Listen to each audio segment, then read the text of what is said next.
Hello everybody, this is Cracker's Crazy Living, and happy Labor Day weekend. Getting ready to prep my ribs to smoke tomorrow for a family lunch on Monday. So I went last night to my local BJ store and got my ribs, picked up my ribs, and this is what I got. I got 2 of these packs of the St. Louis style ribs. I prefer the St. Louis style ribs because baby back ribs to me sometimes are just too bony, and this has a fair amount of meat on it without being too fatty like regular spare ribs. So these are pretty nice size racks. I mean, in the package they measure 19 inches in length, and there's 2 racks in here, 2 racks of ribs in each. So I have 2 packages. So what I'm going to do is I'm going to go open my packages, and I'm going to give my ribs a rinse, and then I'll show you how I go about taking the silver skin membrane off the back of the ribs before you smoke them. I think that's a very important step. So I'll be right back. Okay, I'm back. I just got my ribs out of the package and rinsed off really nicely. And these are pretty large racks. They're pretty long. I'm going to measure them again just to see, now that they're out of the package, how much they actually do measure. And they measure about the same, about 18 to 19 inches in length. Let's see how many ribs there are per rack.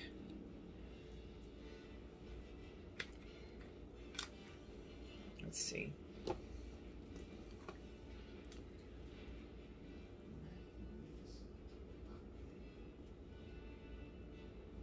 About 12 nice ribs and 1 little short end here.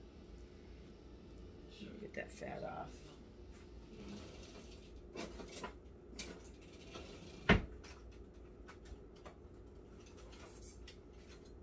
So now what I'm going to do, I'm just going to cut this little hunk of fat off right there. Now what I'm going to do is I'm going to remove this silver skin stuff. It's like a membrane that holds the ribs together. I'm just going to take this piece of fat off right here too.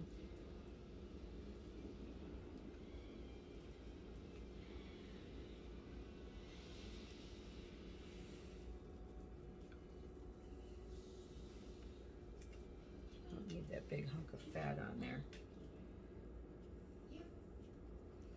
So what I'm going to do is I am going to take my knife and I'm going to go up underneath this membrane here. It can be kind of tricky to get started at first.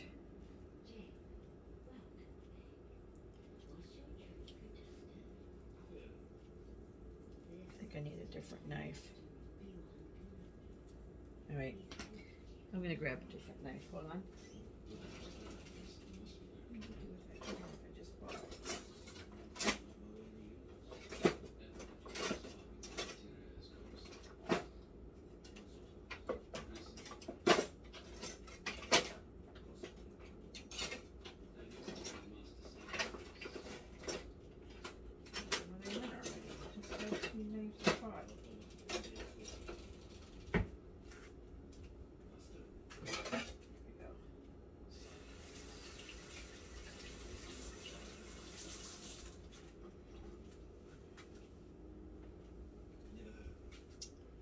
All right, now I've got me a different knife. So what you want to do is you want to take and you just, try to get this membrane right here to where you can be able to pull it off. And you take a piece of paper toweling and you just want to pull this back.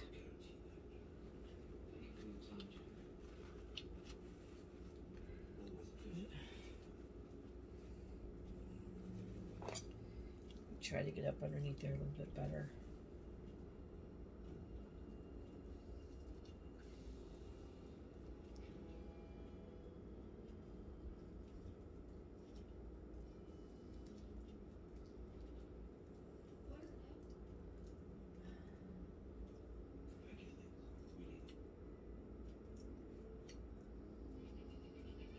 Your goal is to get up underneath this skin without trying to remove much of your meat. You don't want to remove your meat. All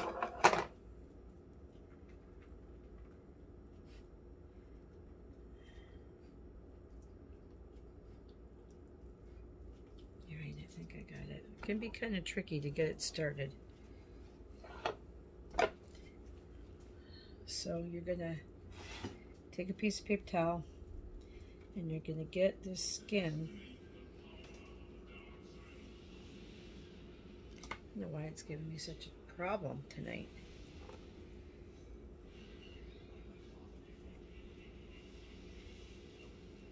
And you want to just grab it and you want to just start to pull it down. And it should just pull away like that.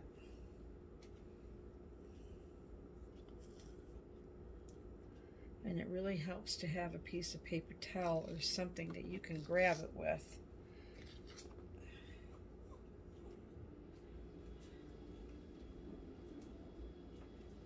Here, go. Because it's slippery stuff and it's just hard to grab off of there without something dry, like a piece of paper towel or... So you just want to pull all that off of there, because what that does is it separates your ribs. Now if you left that on there, when you go to eat your ribs are going to be, you're going to be trying to chew them off the bone. And this way, when you take that skin off, it's going to help your ribs to come apart a little bit easier, and your meat will fall off the bone when you go to eat it. And that's, to me, that's what I like. I like my ribs to just fall right off the bone when I go to eat them. I think that's the best. All right. So I got one done. And I got 3 more racks to go. So I'll be back in just a minute. All right, I want to show you this one's not going to be as stubborn. So I just want to show you how to just get that off of there again. So you just take, see, I've got it started right here. And you're just going to take your paper towel and grab onto that. And you're just going to pull it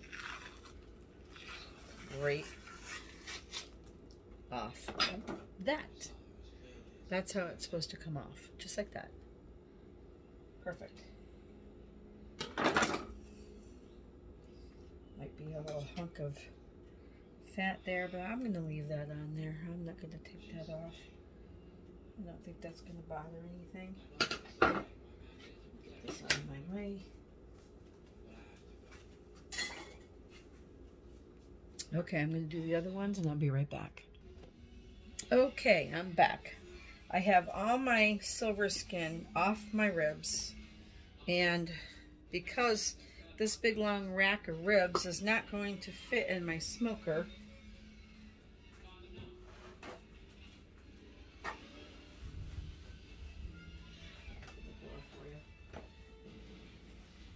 I have to cut these in half in order to get them on my racks in my smoker. But that's okay, because I'll cut them again to serve them out so everybody can have a couple, 2 or 3 ribs per person. So I'm just going to cut them about in half, maybe right about here. And I got a super sharp knife, and I cut through like very easily. So what I'm going to do here is I have another tray here. So I'm going to try to put my cut pieces on this tray. Maybe. I don't have a lot of space here.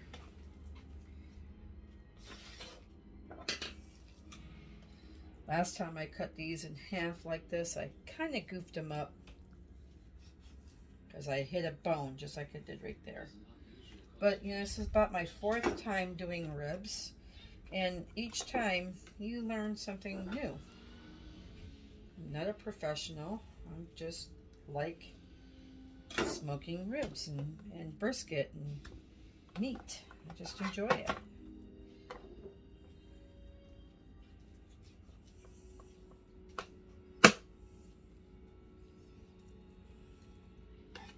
Knife, nice sharp knife. Get these all piled up here. I'm going to rinse my tray off real fast. Hopefully that won't fall.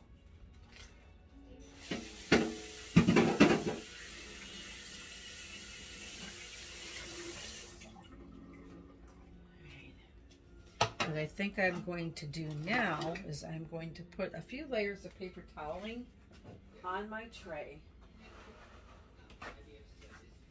because the paper towel will help soak up any extra blood that's going to come out of my ribs. You don't need your ribs sitting in all that bloody stuff. So normally what I do is I put mustard. I usually cover them with mustard, and then I put rub on it. But this time I'm not going to do the mustard. I'm going to just do my rub. And I found this Kinder's Rub Bourbon Peach. It's got brown sugar in it, salt, dehydrated garlic, paprika, and molasses, peach juice powder, and bourbon in here. And I'm going to just sprinkle this stuff over the top of it. I usually use my other rub that I got from K&J's, but I'm going to use this. I tasted it just by dipping my finger in it, and it really tastes good. So I'm just going to sprinkle this stuff on all over my ribs.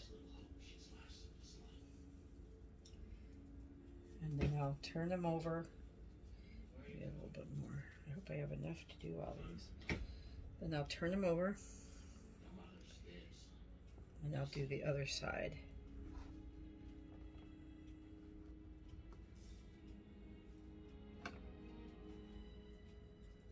And I probably tomorrow, when I go to get them out of the fridge, I'll probably sprinkle that other side with a little bit more, because the paper towel might hinder your spices from going into your meat. I don't know for sure.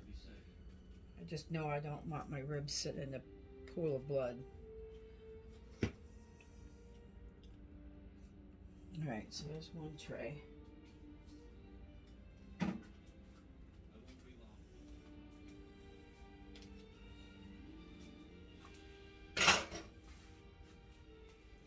Here, let me set these off to the side.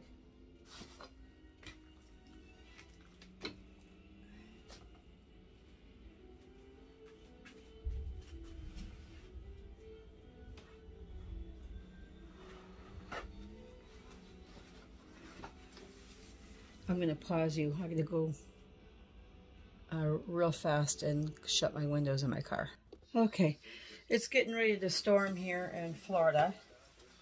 And I had my windows in my car down, so I needed to get that rolled up. so some more paper towel.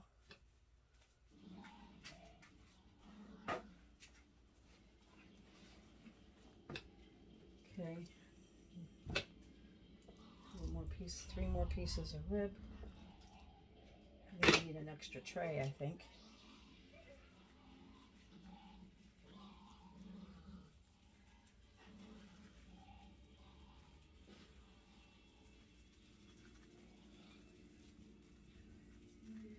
I figured this time, you know, it's never hurts to experiment with different kinds of rub. You could always make your own rub. But I found this in the store and it sounded really good. It tastes really good. So I just thought, you know, why not give it a try?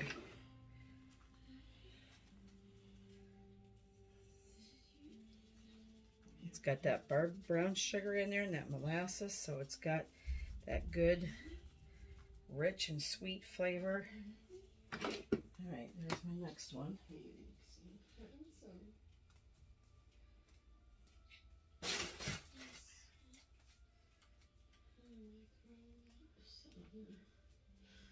I gotta find another tray.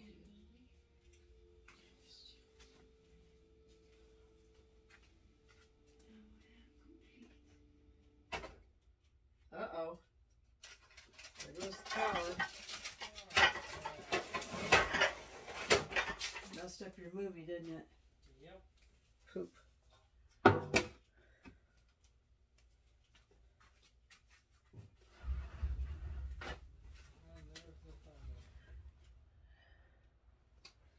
Yep, power just went off.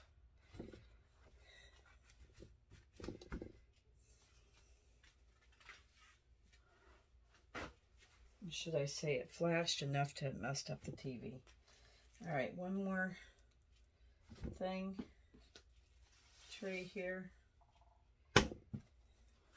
So I've got 8 pieces of rib here. I hope I have enough gas in my smoker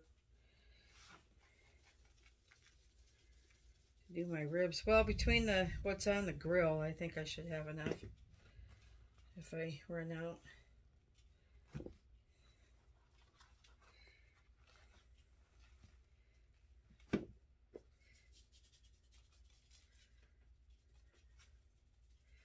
I'll usually use parchment paper underneath my ribs on my pan, but I don't have any more. I'm running out.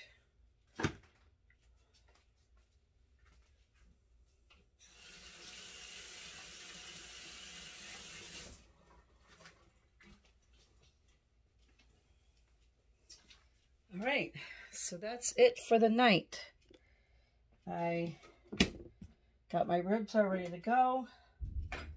And I'm going to go stick them out in the other fridge outside. I'm going to just leave them uncovered, put them in the fridge, and let them do their thing overnight. And then tomorrow, after I get home from church, I will take them out. I'll let them sit. Actually, I might take them out before we go to church and let them get to room temperature.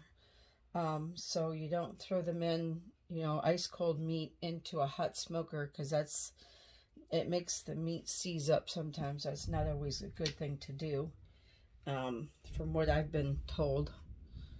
And so I'll take them out, let them come to room temperature, or they're very close to, and get them in my smoker after church. So this is part 1 of smoking pork ribs for Labor Day weekend, and I'll be back tomorrow with part 2. Okay? Thank you for watching. If you haven't subscribed, please hit the subscribe button. I would really appreciate that. Give me a thumbs up if you like what you see. And I'll catch up with you in the next video. Have a great weekend, everybody. Stay safe. Thanks. Bye.